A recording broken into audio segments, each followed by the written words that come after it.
하나님의 말씀을 잘 담을 수 있는 마음을 가지고 계십니까? 오늘 묵상 본문은 출애굽기 7장 14절에서 25절입니다. 말씀 살펴보기.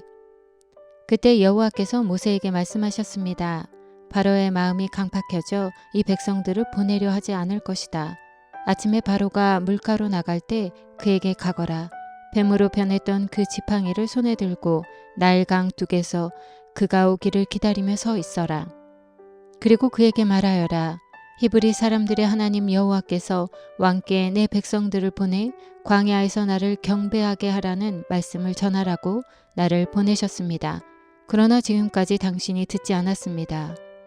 그래서 여호와께서 이것으로 그분이 여호와인 줄 왕이 알게 될 것이라고 말씀하셨습니다. 이제 제가 제 손에 있는 지팡이로 나일강 물을 치면 물이 피로 변할 것입니다. 그러면 나일강의 물고기들이 죽을 것이며 강에서 냄새가 날 것입니다. 이집트 사람들은 그 물을 먹지 못하게 될 것입니다. 여호와께서 모세에게 말씀하셨습니다.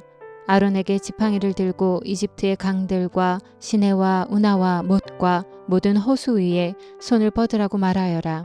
그러면 그것들이 다 피로 변할 것이다. 피가 이집트 온 땅에 있을 것이며 심지어 나무 그릇과 돌 그릇에도 있게 될 것이다. 모세와 아론은 여호와께서 명령하신 대로 했습니다. 아론이 바로와 그의 신하들 앞에서 자기 지팡이를 들어 나일강 물을 쳤더니 모든 물이 피로 변해버렸습니다. 나일강의 물고기는 죽어버렸고 강물에서 나는 악취로 이집트 사람들은 그 물을 먹지 못했습니다. 피가 이집트 온 땅에 있었습니다. 이집트의 마술사들도 자기들의 비법으로 그것과 똑같이 했습니다. 그러자 여호와께서 말씀하신 대로 바로의 마음이 강팍해져서 모세와 아론의 말을 듣지 않았습니다. 바로는 돌아서 왕궁으로 갔으며 이 일을 마음에 두지 않았습니다. 그리하여 모든 이집트 사람들은 나일강을 따라 땅을 파서 먹을 물을 얻어야 했습니다. 이집트 사람들은 강물을 마실 수 없었기 때문입니다. 여호와께서 나일강을 치신 지 7일이 지났습니다. 오늘의 팁.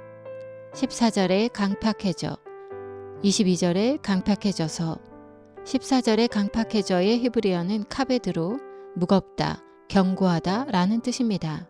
이는 중량감이 있는 상태를 가리키며 지각과 관련해서는 무디고 둔해서 깨닫지 못하는 것을 말합니다. 22절에 강팍해져서의 히브리어는 하자크로 달라붙다, 완고하다 라는 뜻입니다. 이 단어는 마음이 붙어서 움직이지 않는 상태를 보여줍니다. 즉 바로의 마음은 모세를 통해 들리는 하나님의 말씀을 들어도 깨닫지 못하고 오히려 자기 생각에 고정되어 있음을 알려줍니다. 말씀 이해하기. 오늘의 말씀은 하나님께서 이집트에 내린 10가지 재앙 중 첫 번째 재앙인 나일강의 물이 피로 변하는 사건입니다. 특별히 하나님은 이 과정에서 바로와 이집트에게 여호와가 누구인지 알려주십니다. 10가지 재앙으로 나타나는 것은 이집트 사람들이 절대적으로 의존하거나 심지어 신으로 섬기는 것들로 하나님은 이것들을 통해 여호와가 누구이신지 알려주십니다. 오늘 말씀에 나오는 나일강은 이집트의 생명줄이라고 말할 수 있을 만큼 중요합니다. 6,611km에 달하는 강을 따라 비옥한 토양을 퇴적시켜주는 주기적인 홍수는 이집트 사람들에게 풍요를 주었습니다.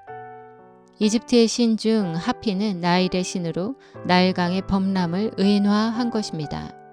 또 이집트에는 나일강을 지키는 쿠눔이라는 신도 있었습니다. 하지만 여호와 하나님의 능력 앞에 하피나 쿠눔은 아무런 능력을 행할 수 없었습니다. 하지만 이렇게 이집트에서 생명과 풍요를 가져다주는 나일강이 피로 변하자 사람들은 강을 따라 땅을 파서 먹을 물을 얻을 수밖에 없었습니다. 게다가 나일강이 피로 변하는 것을 이집트의 마술사들도 자기들의 비법으로 똑같이 행하자 바로는 마음이 강팍해져서 모세와 아론의 말을 듣지 않았습니다. 이것은 하나님께서 바로의 마음이 강팍해져 이 백성들을 보내려 하지 않을 것이다 라는 말씀이 이루어진 것입니다. 출애굽기는 10가지 재앙이 시작되는 7장부터 마지막 재앙을 예고하는 11장까지 강팍한 바로의 마음 상태를 언급합니다. 그리고 이것은 하나님께서 모세에게 사명을 주실 때 이미 알려주신 것입니다. 오늘 말씀은 원독자에게 하나님은 하나님을 대신하려는 우상과 하나님의 말씀을 듣지 않는 강팍한 마음에 재앙을 주시는 분임을 알려주고 있습니다. 그러므로 하나님의 백성은 그분 앞에서 우상을 멀리하고 하나님의 말씀을 잘 들을 수 있는 마음을 가지고 있어야 합니다. 말씀 따라 살아가기. 내 마음에 하나님보다 더 사랑하는 우상이 있습니까? 하나님의 말씀을 잘 담을 수 있는 마음이 있으십니까? 말씀대로 기도하기. 이 시대를 살아가는 그리스도인들이 경제 활동에서 풍요의 우상을 쫓기보다는 하나님을 경외할 수 있도록 함께 기도합시다.